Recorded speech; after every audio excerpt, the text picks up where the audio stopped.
an enigma, an irritant, and a subtle bombshell.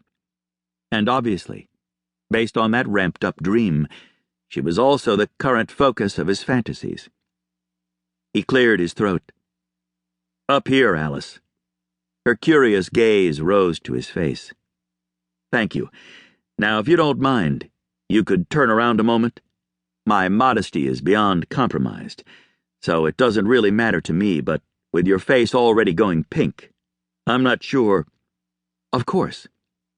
Turning, she gave him her back, posture stiff, air uncertain. That lovely fawn-colored hair fell just beyond her shoulders. "Sorry about that."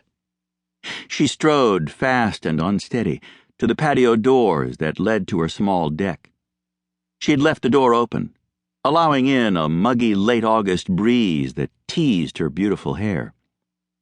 Given the heat of his interest, air conditioning would have been nice, but since this was Alice's apartment, and she'd been generous enough to let him crash on her couch, he wouldn't complain. Much. "What time is it anyway?" Sitting up, Reese reached for the sheet, but Cash sat on it.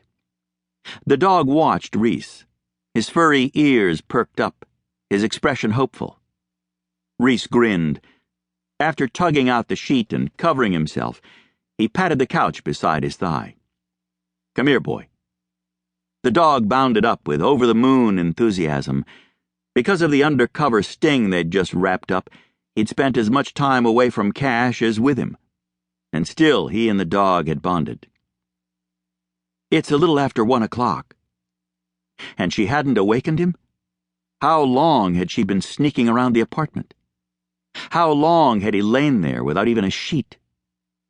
He was generally a light sleeper, so either he'd been really out of it, or she was stealthy. That thought bothered him and meshed with other concerns he had about Alice. Her keen observance of everything around her, combined with her cautious air, planted awful background possibilities into his head. Then there was the way she'd come onto the scene yesterday, a big loaded gun in her hand. "Cash hasn't been out for a few hours. I was trying to lead him through without waking you, but he saw you there on the couch, and then you made a sound." A sound, huh? Given the erotic dream, he could just imagine. "Cash sidetracked to you, and I thought he was you." When her shoulders stiffened more, Reese felt devilish enough to say, "And I was having this rather sexual dream." Wide-eyed, with something akin to astonishment, she faced him, stole a peek at his lap, and when she saw he'd bunched the sheet there, she met his gaze. "What do you mean?" "You and me." He gestured between them, and damn, but the dream felt real. Reese scratched under Cash's furry chin. "You were near me, breathing on me." Indignation brought her brows together. "Breathing on you?" Wondering when she'd catch on, he gave a sage, serious nod. "You nuzzled my ear, and I felt your hot tongue." Backing up fast, she bumped into the screen on the patio door and almost fell through it. After an accusatory scowl at Reese for making her stumble, she checked the screen, saw that it remained in the track, and cleared her throat. "I would never—" She searched for a word and came up empty. "Lick me?" To his surprise, she kept quiet, but her mouth and her expression softened. "No? What a shame." He gave the dog a few pats, which encouraged him to shower Reese with more affection. But apparently Cash would. Realization dawned.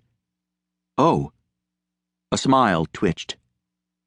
"You felt Cash trying to wake you, and you thought—" "Yeah. Hell of a way to start my day. I mean, I'm fond of him, but—" Reese looked her over. "Not that fond." "He's adorable." "Sure he is."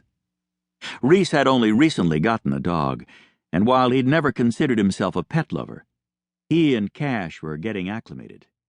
With Alice's help.